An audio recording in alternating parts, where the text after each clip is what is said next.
Kids are heading back to school this week in Maui as the island recovers from the devastating wildfires. Now, some students say being back inside a classroom will bring some sense of normalcy.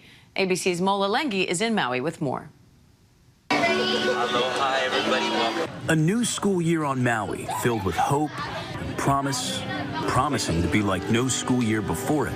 The Nguyen family is among 100 displaced students just admitted to Maui Prep Academy, with 1,000 more waitlisted. We truly want to help everyone we can, and we physically can't. After the 2 weeks some of these kids have had, being back inside a classroom is a welcome reprieve. I'm happy to see my friends, so that's been helping a lot. Michelle Nguyen says her family's home and businesses were lost in the wildfire. It's been a lot. In one night, everything just went away.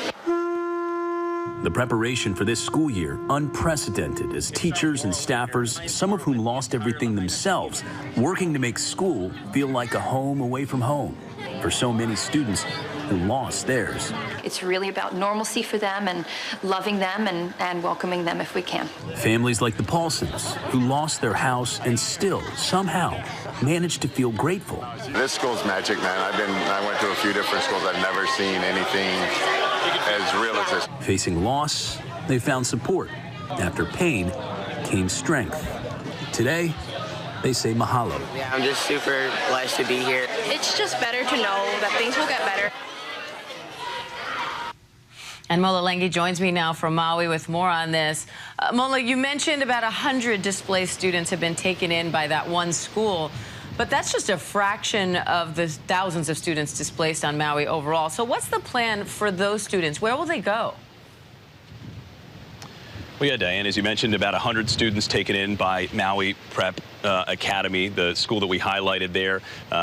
There are about 300 other students who have found all their other alternative schooling methods, whether that's other schools on the island or, distance learning. But there are still roughly 3,000 students who have no school to go to this morning, whose elementary, middle, and high schools were either completely destroyed by the fires or are inoperable. Roughly 3,000 students with no schools to go to.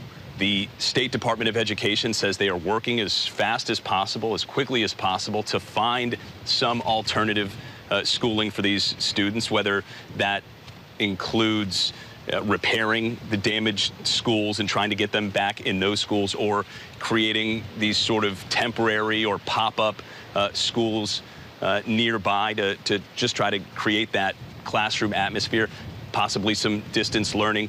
Ultimately, the goal is to rebuild the completely destroyed schools, but that's a long-term plan. That doesn't really satisfy the immediate need. So they are working around the clock to do these sort of things. But again, right now, no answer for thousands of students. And it's worth mentioning there are also teachers and school support staff and administrators who not only lost their schools, but also lost their homes and their properties, who are also out as well, Diane. And Mola, I know you've been talking to lots of families there. How are they navigating this? Well, as you can imagine, it's really one day at a time for a lot of these families. This is the local community here is a very tight-knit community. There is a lot of leaning on each other and supporting each other and getting help from one another. But, of course, all of this comes amid a lot of frustration towards the response, whether that's the local response or the federal government's response. A lot of frustration, feeling that the response has been inadequate in a lot of ways. So, again, leaning on each other, leaning on their neighbors, but still feeling like there needs to be more done, Diane.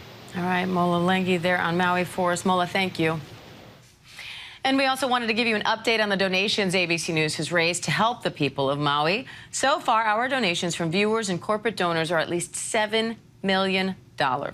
If you want to help the people of Hawaii, you can just scan that QR code on the screen for more information on how. Hi, everyone. George Stephanopoulos here. Thanks for checking out the ABC News YouTube channel. If you'd like to get more videos, show highlights, and watch live event coverage, click on the right over here to subscribe to our channel. And don't forget to download the ABC News app for breaking news alerts. Thanks for watching.